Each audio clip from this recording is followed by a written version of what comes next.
je trouve que ce bassin caribéen est d'une richesse, mais incommensurable en fait. Et pour peu qu'on s'approprie un peu ce qui s'y passe, qu'on veuille faire des échanges avec eux, enfin je me dis, il y a beaucoup de potentialités qui peuvent être possibles sur ces territoires. Malheureusement, c'est pas forcément bien exploité. Et c'est ce qui manque pour nous permettre d'être bien. Et après, on n'est pas facilité non plus par notre statut, on n'est pas indépendant, on n'a pas le meilleur statut qu'il faut dans la zone. Donc c'est sûr que c'est très compliqué de pouvoir coopérer avec ses voisins. Du coup, après tes expériences à Trinidad et République dominicaine, tu décides de rentrer en Guadeloupe. Ouais. À quel moment tu as ce déclic et pourquoi du coup? J'ai pas le déclic tout de suite. Ouais.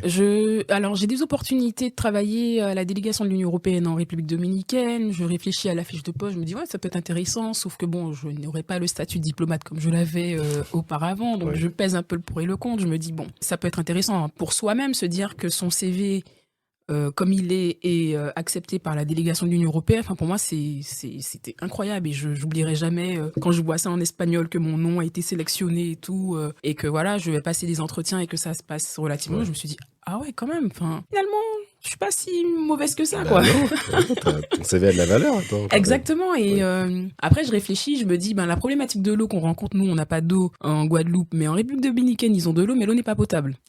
Les réseaux d'assainissement, ça laisse encore à désirer. Donc, en fait, le territoire est vraiment spécial. Donc, en pesant le pour et le contre, je me dis, bon, ok, t'as été quand même représentante de la Guadeloupe à l'étranger, vas-y, c'est bon, tu vas rentrer et puis tout va bien se passer. C'est ce que je me suis dit. Mais c'est malheureusement pas ce qui s'est passé. Ouais, c'est pas ce qui s'est passé. C'est pas du tout ce qui s'est passé. Ouais.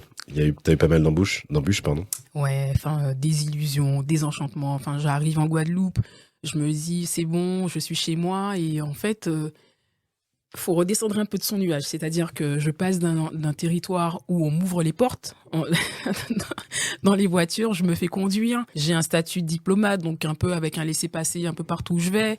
Je paye pas la TVA. Enfin bon, ouais, il y a plein de choses comme ça plein d'avantages qui sont très sympathiques. Ouais. Et une fois que tu arrives en Guadeloupe, voilà quoi, tu tombes dans l'anonymat le plus complet et puis il y a personne qui m'a demandé comment s'est passée ma mission en République dominicaine. Donc en fait, je suis là en train de me dire mais je suis pas partie en vacances pendant 2 ans quand même. J'étais pour une mission avec un but bien précis et donc ça a été un peu compliqué de redescendre et de se dire mais waouh, comment je vais faire pour capitaliser en fait sur cette expérience. Après voilà, j'ai été d'obstacle en obstacle entre recherche d'emploi et Pôle emploi. Enfin voilà, ça a été très compliqué pendant 2-3 ans. C'est là où je me suis dit waouh, en fait rentrer au pays, c'est bien. Ouais. Mais il faut vraiment être armé. Faut s'accrocher, quoi. Ah ouais. Ok. Ouais, s'accrocher à des branches solides. Hein.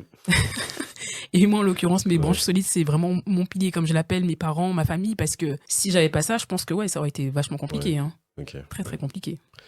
Parce que c'est vrai que ça me fait penser, tu as parlé de Pôle emploi, parce qu'en fait, dans ton livre, tu évoques Pôle emploi, mais tu dis juste Paul. Ouais, Paul. C'est une petite relation intime qu'on a avec Paul. Okay.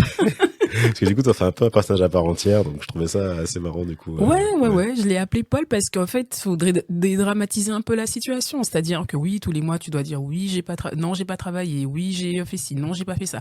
Et en fait, c'est hyper compliqué de se dire que c'est ça qui te permet de vivre, puisque finalement, si tu ne fais pas cette déclaration à la fin du mois, t'as pas d'indemnité, t'as pas d'allocation de retour à l'emploi. Et en l'occurrence, moi, ça m'est arrivé. Et puis, comme je dépendais du secteur public avant, donc c'était encore plus complexe. Ouais.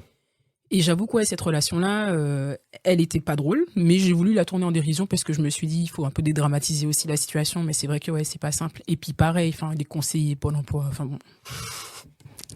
Tu feras pas leur pub, quoi. Ah non. Il y en a un à qui j'ai dit que j'avais envie de vendre du snowball sur les plages de Sainte-Anne, il m'a encouragé à le faire. Hein. Ok. Et je me suis dit, non, au moins il a pas brisé mon rêve, mais quand même, je sais pas, t'arrives avec quelqu'un qui a des expériences en ambassade, tu lui dis pas d'aller creuser un peu plus son projet, tu lui dis ouais c'est bien, il peut même mettre des snowballs avec de l'alcool dedans.